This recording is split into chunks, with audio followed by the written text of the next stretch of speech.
Today I'm going to be potting up 2 porterweeds into a standard trade gallon.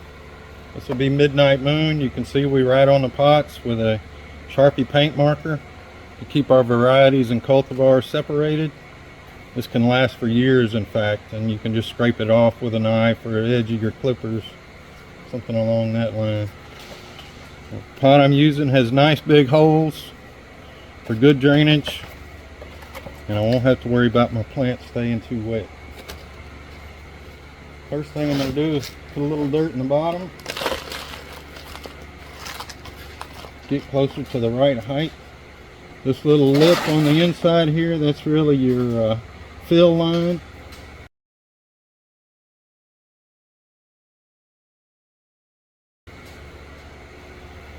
This is a little Midnight Moon porterweed. It's got a couple of lower leaves that are turning yellow.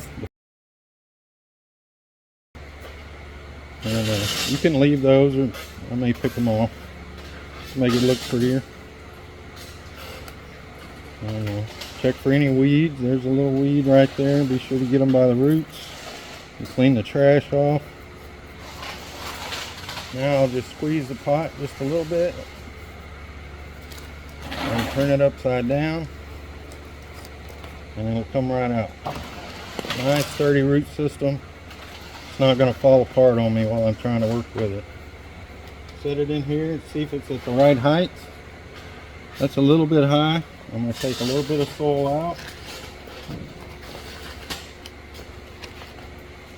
Check it again. That's pretty good. I'm going to put a little Osmocote in the bottom. It's a 1414 Scott's Osmocote. It's a slow release, non-burning fertilizer I can use on anything. I'm going to put enough soil in.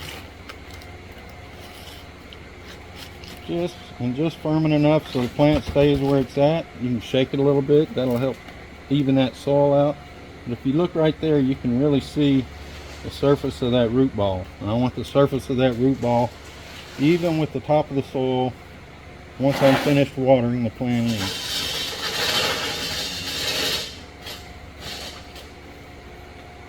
I'm going to do another one now. This is going to be Fiercely Fuchsia porterweed, one of our pink porterweeds.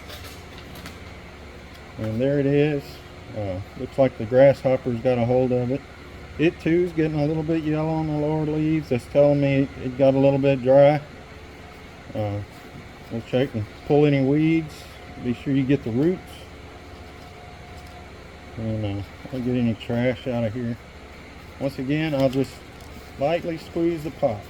I'm not trying to crush it, just loosen it. Put your hand over the pot, turn it upside down, push on the bottom. I got a nice solid root system. Put a little dirt in the bottom of the pot. Check my height. That's pretty close.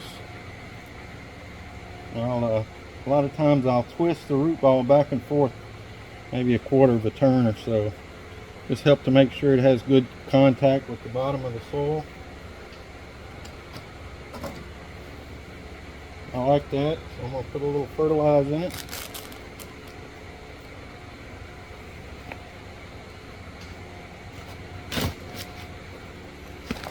Add enough dirt so that it ends up at the right level. Again, I'm just lightly firming this in.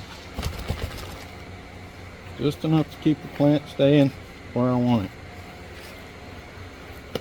This is the soil surface here. You can kind of see right there. The next step, the most important step, is watering them in. So the first thing we're going to do, this hose has been laying in the sun. The temperature can get scalding hot in there. I'm going to run it till it cools off. We don't want to expose our roots of our new plants to temperatures that can actually scald you. Notice I'm using a nice water breaker. I got a shut-off nozzle, which is real handy. So what I'm going to do is I'm going to fill the pot up 3 times. Fill it up, Let that drain through. That's going to help eliminate any air pockets, give the root ball good contact with the surrounding soil.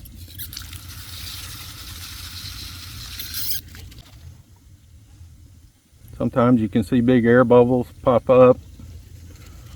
But this is the most important step. One thing I want to do is I want to watch where my original root ball is. I can feel it right there. You can see a few little surface roots. So I'm going to fill it up one more time.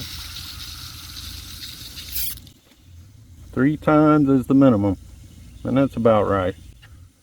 Each time it gets a little slower when it goes through, just because it's filling up all those little air and all the little voids between the soil particles. And also, when you water, if you water from the top, as the water passes through the soil, fresh air is kind of sucked in behind it, and roots need oxygen. So that one's all done. Now we'll do fiercely fuchsia. One thing I like to do is get my plants where they're going to stay before I water them in. I'm out here in the road just so you can have a good view of what's going on. We'll water the fiercely fuchsia the same way. Good water breakers are hard to beat. Makes it like a real soft rain.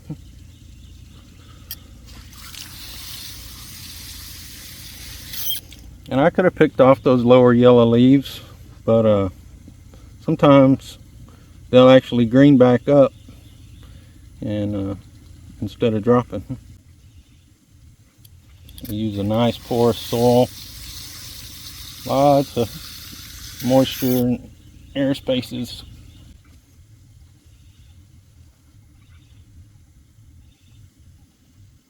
If you take a plant like this that's just been watered in and put it on a wagon, and the wagon goes across the bumpy whatever, all those little air spaces we were trying to maintain will actually collapse. And so that's why I put my plants where I intend for them to stay for at least the next day or so.